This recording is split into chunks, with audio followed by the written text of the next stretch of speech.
Adillah pada kami tak bodoh, meski memang kami tak pandai. Tapi kami berjanji akan tetap mengkritik sesuai isi hati. Hei penguasa, ini kami rakyat jelata. Engkau ada untuk siapa? Hei penguasa, ini kami rakyat jelata. Mau sampaikan semua keluh kesah. Bekerjalah dengan hati, pakai empati. Jangan banyak intrik, apalagi bikin taktik. Bijaklah dalam membuat peraturan. Jangan sampai bikin aturan yang berat sebelah. Pertanyaannya adalah, kalau ini terus dilanjutkan, padahal kita tahu gitu bahwa oligarki kemarin mencengkram presiden kita sebelumnya, sehingga ya banyak sekali proyek-proyek, terutama imbas dari IKN lah katakanlah begitu, harus ada balas budi segala macam dengan PSN di wilayah-wilayah lain.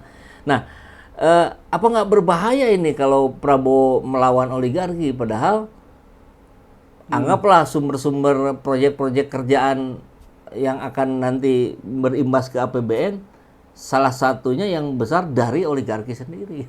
Apakah akan keganggu ekonomi Indonesia? Maksudnya begitu, Pak? Ya, kalau Prabowo melakukan sebuah perubahan ya, penataan ulang terhadap kondisi bangsa ini, kalau bicara terganggu mesti ada kan itu, ya, karena akan ada kelompok orang ya, yang ketika itu ada perbaikan-perubahan, itu akan terganggu, ya akan terganggu, dan itu bisa kejadiannya ya bisa tidak terlalu eskalatif, tapi bisa juga sangat mengeskalatif. Kenapa begitu saya mengatakan, memang saya juga harus mengatakan bahwa kekhawatiran itu ada ya, tapi kekhawatiran itu nggak bisa cuma dipikirkan melulu gitu, itu harus dicarikan jalan keluar. Cuma saya ingin sedikit juga menegaskan dulu bahwa kasus-kasus yang ada di kita ya, IKN, PIK 2, termasuk mungkin pertambangan segala macam, penguasaan tambang segala macam. Ya, itu tadi ya, kemarin pernah dibahas tentang masuknya tenaga asing yang berbondong-bondong jutaan. Ya. Itu kan tidak terlepas dari bagian proxy war-nya negara-negara luar asing di sini. Ya, itu tidak terlepas. Cuma mungkin saya tidak tahu, saya berbeda pendapat atau memang tujuannya sama dengan saya seperti dikatakan Pak Ripto.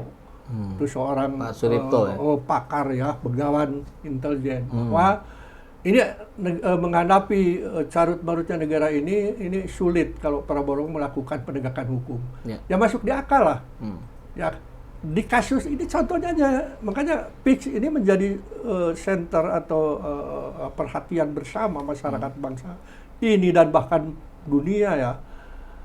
Ini hampir semua yang berkewajiban menyelesaikan kasus ini pada diem, ya, pada ogah gitu, ya.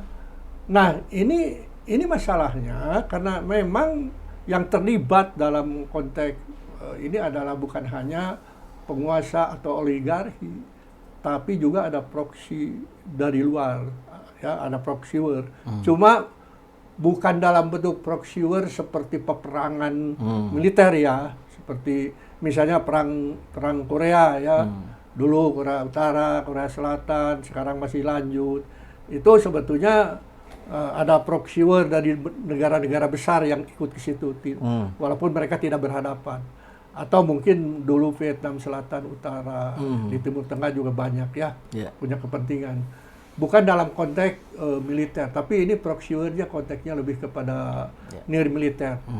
Nah, kenapa ini bisa disebut proxy war dalam konteks near militer ini? Karena sekarang ini kan peperangan itu bukan hanya di wilayah, bukan konteksnya ke wilayah militer lagi ya. Ya. Peperangan itu perang dagang. Betul. Ya. Perang konteksnya informasi. Perang informasi kan gitu ya. Konteksnya ke ini ya. Bahkan hal-hal yang lebih ini ya ada perang narkoba gitu kan. Dalam konteks juga untuk menguasai sebuah negara itu tidak harus dengan militer kan gitu. Di kita termasuk sekarang ini menjadi incaran, bangsa ini menjadi incaran proxy war dalam konteks nirmiliter. Jadi Prabowo memang harus berhadapan bukan hanya dengan oligarki di dalam negeri sendiri. Tapi ada kekuatan asing yang perlu diwaspadai. Ya ini mungkin kenapa menjadi bagian yang perlu diwaspadai sangat ketat. Tapi saya yakin seorang Prabowo, ya dia juga jago lah, militer, jago lah ya. ya. Dulu disebut sebagai macan Asia. Saya pikir pemikiran strategi militernya masih ya. Ya saya pikir itu sudah ini. Hanya barangkali kita mendesak supaya secepatnya dalam 100 atau mungkin 100 lebih sedikit harus udah selesai ya, mungkin itu kita harus harus lebih gercep gitu. Lebih bisa ngerti lah gitu, lebih bisa ngerti dengan kondisi ini. Okay. Itu ya mungkin. Nah, kalau katakanlah ini war ini antara Indonesia dengan Cina lah misalkan, yang kita tahu banyak sekali hubungan dengan kita yang kita anggap tidak fair gitu. Nah, proksinya kemudian oligarki. Apakah hanya oligarki ataukah mungkin juga ada orang per orang, misalkan Pak Denin menteri misalkan, beberapa menteri yang ya memang dia proksinya Cina misalkan, sehingga terus membela kepentingan negara tersebut. Kalau beneran ada kan ngeri sekali. Ya. Tapi dalam pandangan Pak Denin apakah itu mungkin atau tidak? Sangat mungkin. Sangat mungkin ya. Jadi Ipo, sekarang ini memang ketika pemerintahan Presiden Prabowo hadir ya, sekarang borok-borok negara ini muncul, ya. Juga yang disebut tadi ya, proxy war dalam konteks militer juga muncul sekarang, ya. Dugaan-dugaan karena sudah sangat cukup kuat. Jadi kepentingan rejim lama ini itu bukan hanya kepentingan rejimnya sendiri, bukan. Kepentingan rejim lama adalah sebagai proksi dari Cina itu, bagian dari proksi dari Cina. Nggak bisa ini dilepaskan. Semua orang sudah terbuka sekarang, ya kan. Misalnya IKN, coba tanya kepada orang yang paham militer. IKN pas dari dulu sudah diprotes, karena secara geopolitik itu sangat membahayakan, ya. Tapi kenapa dipaksakan? Karena memang ada yang menghendaki ibu kota pindah ke situ. Nah itu artinya penguasa kita di sini menjadi proksi asing, ya. Termasuk misalnya kenapa banyak lahan-lahan terutama ya di pesisir pantai, itu dikuasai.